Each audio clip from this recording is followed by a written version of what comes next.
ব্যস্ততার মাঝে oxygen YouTube চ্যানেলের পক্ষ থেকে সকল দর্শক বন্ধুকে জানাই শীতকালীন শুভেচ্ছা।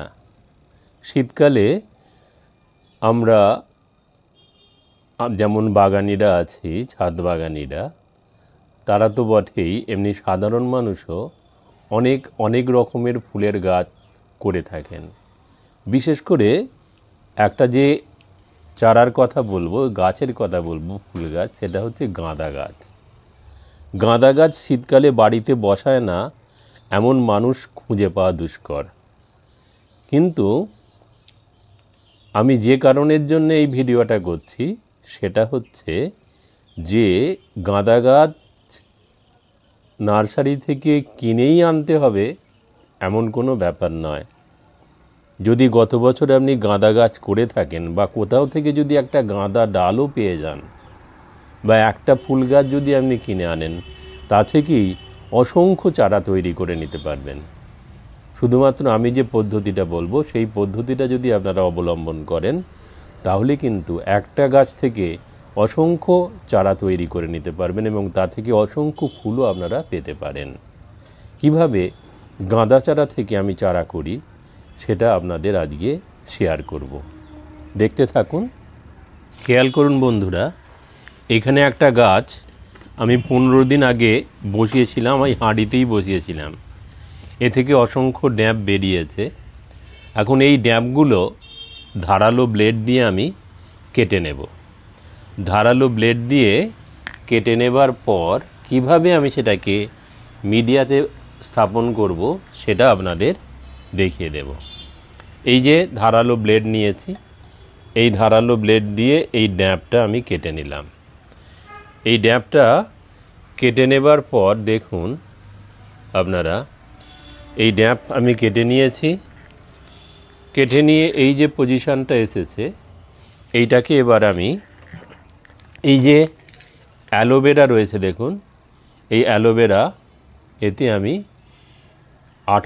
অ্যালোভেরার আঠাটা আমি এতে লাগাচ্ছি। অ্যালোভেরার আঠাটা এইভাবে লাগানোর পর আমি এই যে মিডিয়া মাটি, এই যে মাটি, এই মাটিতে আমি একটা গর্ত করে নিলাম এই কাঠিটা দিয়ে। এই যে গর্ত করে নিয়েছি, গর্ত করে নেবার পর এইখানে বসিয়ে দিলাম। এইখানে বসালাম। বসানোর পর এইভাবে দু হাত দিয়ে টিপে দিলাম। এইভাবে যদি আপনারা 7 থেকে 10 দিন একটা ছাওয়া জায়গায় রেখে দেন, যেখানে অল্প অল্প সূর্যের আলো আসবে, এরকম ছাওয়া জায়গায় যদি রেখে দেন তাহলে 7 থেকে 10 দিনের মধ্যে এতে শিকড় এসে যাবে। তখন এ থেকে তুলে আপনারা টবে প্রতিস্থাপন করলে তা থেকে গাছ হবে এবং সেই গাছে আপনারা প্রচুর প্রচুর প্রচুর পরিমাণে ফুল পাবেন। আমি 7 দিন আগে এরকমই আর একটা গাছ থেকে ওই রকম ড্যাব কেটে বসিয়েছিলাম এবং তা থেকে সুন্দর সুন্দর শিকড় এসে গেছে। এই গাছগুলো এখন বসাবার উপযুক্ত হয়ে যাচ্ছে। আপনাদের একটা তুলে দেখিয়ে দিই। এই দেখুন কত শিকড় এসেছে। আর একটা তুলছি দেখুন, আর একটা আমি তুলছি দেখুন, এই যে নিলাম, আর একটা তুলছি দেখুন, এই দেখুন শিকড় এসে গেছে। আর একটা তুলছি দেখুন, এই যে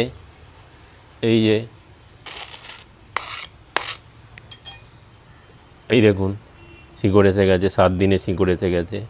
এগুলো এখন বসানোর উপযুক্ত হয়ে গেছে। এইভাবে যদি আপনারা ধারালো ব্লেড দিয়ে ড্যাবটা কেটে নেবার পর অ্যালোভেরা, এই যে অ্যালোভেরা, এটা লাগিয়ে মাটিতে বসান, তাহলে 7 থেকে 10 দিনের মধ্যে আপনাদের গাছে শিকড় এসে যাবে। আমরা ছোটোবেলায় দেখেছি বাবা মা ঠাকুমা ঠাকুরদা একটা গাঁদা গাছের ডাল নিয়ে পুকুর পাড়ে পুঁতে দিয়ে এলো পাঁকেতে।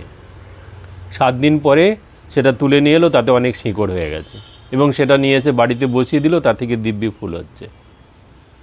এই যে ব্যাপারটা, এখানেও কিন্তু ঠিক সেই একই ব্যাপার।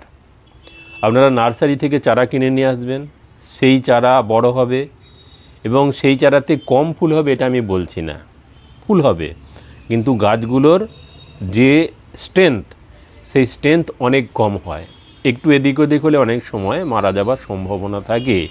কিন্তু এইভাবে যে চারা আপনি তৈরি করবেন সেই চারার স্ট্রেংথ অনেক অনেক অনেক বেশি। শুধু তাই নয়, নার্সারি থেকে আপনি নিয়ে এলেন ইনকা গাঁদা, তা থেকে আপনি কটা গাঁদা ফুল পাবেন? 8টা 10টা 12টা। আবার যারা অনেক যত্নদাত্রি করেন তারা অনেক বেশি ফুল পেতে পারেন, আমি সেটা অস্বীকার করছি না।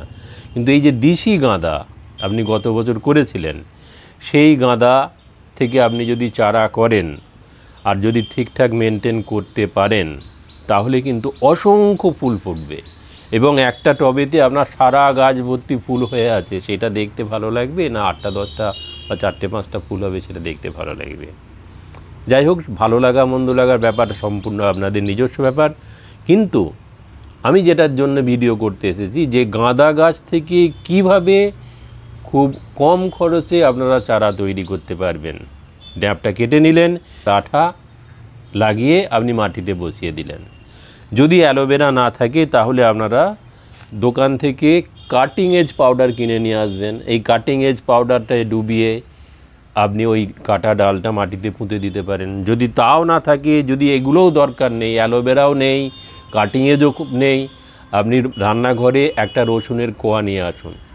সেই রসুনটাকে কেটে তার যে আঠাটা, সেই আঠাটা ভালো করে ঘষে ঘষে ঘষে ঘষে আপনি সেই কাটা অংশটায় ঘষে মাটিতে বসিয়ে দিলেন, তাহলেই কিন্তু চারা হয়ে যাবে। এইভাবে আপনি অসংখ্য গাঁদা চারা তৈরি করে নিতে পারবেন। শুধু গাঁদা নয়, আমি ডালিয়ার মাদার থেকে এইভাবেই চারা তৈরি করি, চন্দ্রমল্লিকার মাদার থেকেও এইভাবেই চারা তৈরি করে থাকি। এখানে দেখুন, আমি একটা ডালিয়া পুরনো গাছ, গত বছর এটাতে আমি ফুল পেয়েছি, সেইটা আমি বাঁচিয়ে রেখেছিলাম। বাঁচিয়ে রাখার পর দেখুন এখান থেকে এই যে ছোট্ট ড্যাব বেরিয়েছে, এই ছোট্ট ড্যাবটা আমি কেটে নেব, ধারালো ব্লেড দিয়ে কেটে নিলাম। এই ছোট্ট অংশটা আমি ধারালো ব্লেড দিয়ে কেটে নিলাম, এই যে কেটে নিয়েছি।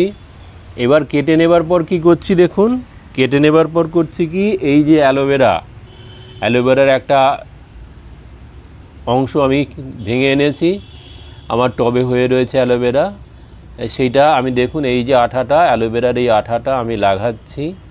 লাগানোর পর আমি কি করব দেখুন, লাগানোর পর আমি এখানে প্রতিস্থাপন করব এই যে বালিতে। গাঁদার ক্ষেত্রে মাটি মিডিয়াটা ব্যবহার করেছি মাটি, কিন্তু চন্দ্রমল্লিকা বা ডালিয়ার ক্ষেত্রে মিডিয়াটা কিন্তু ব্যবহার করতে হবে আপনার এই বালি। পরিষ্কারভাবে ধুয়ে বালিটাকে, ময়লাগুলোকে তুলে দিয়ে এই বালিতে বসাতে হবে। তার জন্য এই যে বালিটা রয়েছে, বালিতে একটা গর্ত করে নিয়েছি, এই যে গর্ত করে নিলাম, একটা গর্ত করে নিয়েছি এবং এই গর্ততে আমি ভরে দিলাম। ভরে দেবার পর এই যে 2 আঙুলে এই যে আমি চাপ দিয়ে বসিয়ে দিচ্ছি, 2 আঙুলে চাপ দিয়ে বসিয়ে দিচ্ছি। আশা করছি 7 থেকে 10 দিনের মধ্যে এ থেকে চারা হয়ে যাবে। এখানে যেগুলো দেখছেন এগুলো 3-4 দিন আগে আমি দিয়েছি, আবার কিছু ড্যাব বেরোচ্ছে।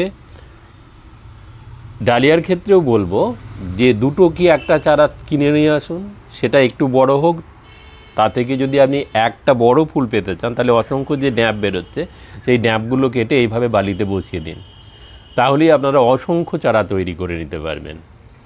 যদি ভিডিওটা ভালো লেগে থাকে তাহলে আশা করব সমস্ত দর্শক বন্ধুর কাছে আপনারা চ্যানেলটাকে লাইক, শেয়ার, সাবস্ক্রাইব করবেন। আর এইভাবেই আপনারা কিন্তু অতি সহজেই গাঁদা, ডালিয়া, চন্দ্রমল্লিকার চারা তৈরি করে নিতে পারবেন।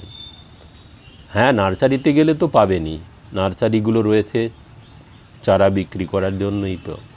কিন্তু এমন এমন নার্সারি আছে সেখানে গিয়ে আপনি যদি বলেন যে এই ডালিয়া ফুলটার কালারটা কি হবে, বলতে পারবে না। তারা বলবে যে কালারের কোনো গ্যারেন্টি দিতে পারবো না, আপনি চারা নিয়ে যান, ফুল হলে দেখতে পাবেন। কিন্তু আপনি গত বছর যে ডালিয়াটায় যে কালারের ফুল পেয়েছেন, আপনি যদি একটু চিহ্ন দিয়ে রাখেন মাদারটাকে, তাহলে কিন্তু আপনি নিজেই বলতে পারবেন এই চারাটায় এই কালারের ফুল হবে, এই গাঁদাটায় এই কালারের ফুল হবে।